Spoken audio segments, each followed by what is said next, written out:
मोनद' हारिसाफोरनो एसटि गनायथि होनाया दायो आसामनिफ्राय दिल्ली फारसे सहैबाय।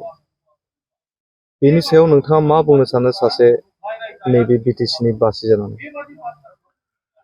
दिनै आसामनि ग्रुप अफ मिनिस्टारनि जिनाखि रिपर्ट, बे रिपर्ट बादियैब्ला मोनद' हारिनो जिहेतु एसटिखौ होनो थांगासिनो दङ, बे एसटिखौ होनो थांनायाव बिथांमोनहा केटेगरि खालामदों। जेनेबा हमना लादो, थाखानाय जिनाखि ST plain, ST valley, ST hills, प्लेनजों आरो हिल्सजोंथ' दंखायो। दा बिथांमोनहा जिनाखि केटेगरि खालामनानै दिनै पार्लियामेन्टआव हरबाय। दा बेवहाय जोंहाबोथ' आसामाव गोबां जोंनि बर' दैदेनगिरि दंमोन, एमएलए दं, मिनिस्टार दं। बिथांमोनहा बेखौ सिगाङाव जखननाखि बे ग्रुप अफ मिनिस्टारनि जिनाखि रिपर्ट बा मोनसे बानायनानै हरदों, बेखौ बिथांमोनहा सिगाङाव नायफामदोंना नायफामाखै, बे मोनसे आंनि सोंनाय आरो जेरावनाखि एसटिखौ होनो थांनायाव बेहाय मोनसे भेलि बा मोनसे बेफोरबादि क्राइटेरिया गैया। दा जोंनि माखासे दैदेनगिरिफ्रा बे मोनद' हारिफ्रा क्राइटेरियायाव गोलैया होननानै बुंबाय थायो। थांनानै पार्लियामेन्टआव रिजेक्ट जाखागोन होननानै। पार्लियामेन्टआ मा जिनिस? पार्लियामेन्टखौथ' बिथांमोनहा बुंदों जे रिजेक्ट जाहैगोन। दा बे पार्लियामेन्टआव सावरायनानैसो जिनिसखौ पास खालामनाय जायो। मानसियासो क्राइटेरियाखौबो बानायनाय। दा बिथांमोनहा गावसोरखौनो पार्लियामेन्टनि बा इन्डियान कन्स्टिटिउसननि एक्सपार्ट होननानै साननानै लायो। दा बिथांमोनहा बेबादि बुंनाया जोबोरैनो भुल। दा जोङो जेरैखि जाया आसामाव जेसेबां जोङो 14टा जनगोष्ठी दङ, जोङो जयैनो बिथांमोननि जेनाखि रिपर्ट हरनाय, बिनि एगेन्स्टै जोङो जेरैखि जाया जोङो धरनाखौ होनांगौ, प्रटेस्ट होनांगौ। आरो आं खावलायो जोंनि गेजेराव, जोंनि बिटिसि हालामाव बिथां हाग्रामा सारमोनहा, देरहासारमोनहा जे प्रयजन जायोबा जोङो एनअसिखौ हरबावगोन होनना बुंदों। बे एनअसिखौ हरनाया बिथांमोननि पैतृक सम्पति नङा, बिफानि सम्पति नङा। बिथांमोनहा गावसोर गोसो जाबानो हरनाय बे खेमथाखौ बिथांमोनहा बबेनिफ्राय मोनखो?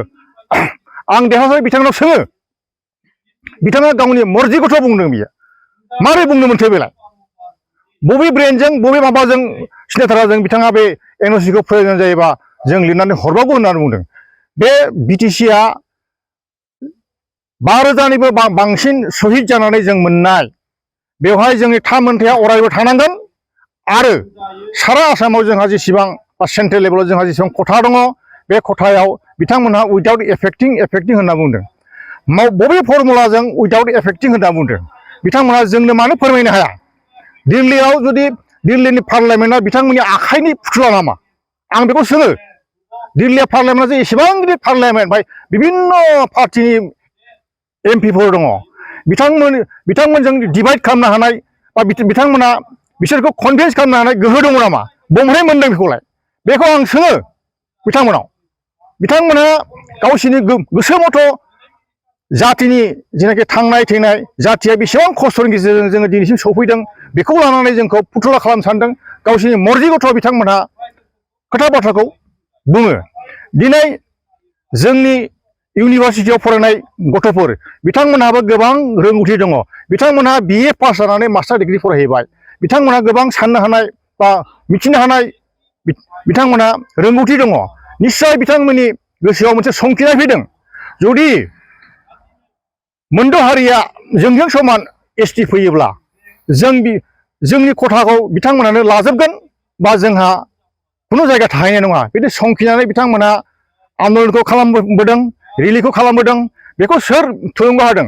बै लिडारफ्रानो, बै EMफ्रानो, बै जोंहा मानगोनां शिबनि जेनाखि राव बुंनाय, बिसोरनि राव बुंनायानो बे गथ'फोरखौ थुलुंगा होदों। मानोना जों जेरैखि जाया धरना होनानै होबथायाबा जोंहा उफाय गैला होननानै बिथांमोना फैदों। आरो बे फैनायाव उन्दै गथ'फोर, बिथांमोना इमोसन आबेग जानानै एसे एनै बिथांमोनहा सियार टेबोल बुख्रुबलांदों। बेखौ बिथांमोनहा मा बुंबावदों? केस होना बुंदों। लेंहरनानै रायलाय, नोंसोर मानो बिदि धरना होफैदों? लेंहरनानै बुजाय, सिङाव मा दं मा गैया क्लियार खालाय। जोंनि गथ'फोरनो दिनै बिथांमोनहा धमकिसो होदों मानगोनां हाग्रामाया मा बुंदों खेमथा दङब्ला आंखौ दांनायसो होनना बुंदों आं खावलायो मानगोनां शिबखौ नोंथाङा सासे जोंनि बिटिसिनि मुरब्बी गाहाय लेंहरनानै नोंथांमोनहा बुजाय सावरायनायनि गेजेरजोंनो जुदि लामाया दंब्ला समाधान जागोन आं मानगोनां बिथां शिबखौ आङो खावलायहरो गुरैयैनो थारैनो मोनद' हारिसाफोर जामारोब्ला थाखानाय नैबे ट्राइबेलफोरा खहा एबा अलखदाव दं होननानै सानो नामा नोंथां थारैनो जुदि बे मोनद' एसटिखौ होयोब्ला जोंखौ खुनु रक्षनाबेक्षन होआलासैनो जोंजों समान होयोब्ला जोंहा जेरैखि जाया खहा दङ खहाया सानथ्र'हायै खहा दङ जेरै आहम जाति आहमफ्रानो दिनै आसामखौ खुङो आहमफ्रानो दिनै आसामनि मालिक समस्त इन्जिनियार डक्टर अफिसार खेरानि गासिबो बा राजनितिबिद बा दिनै दिसफोरखौ सालायग्रा बे आहमफ्रानो दा बिथांमोनजों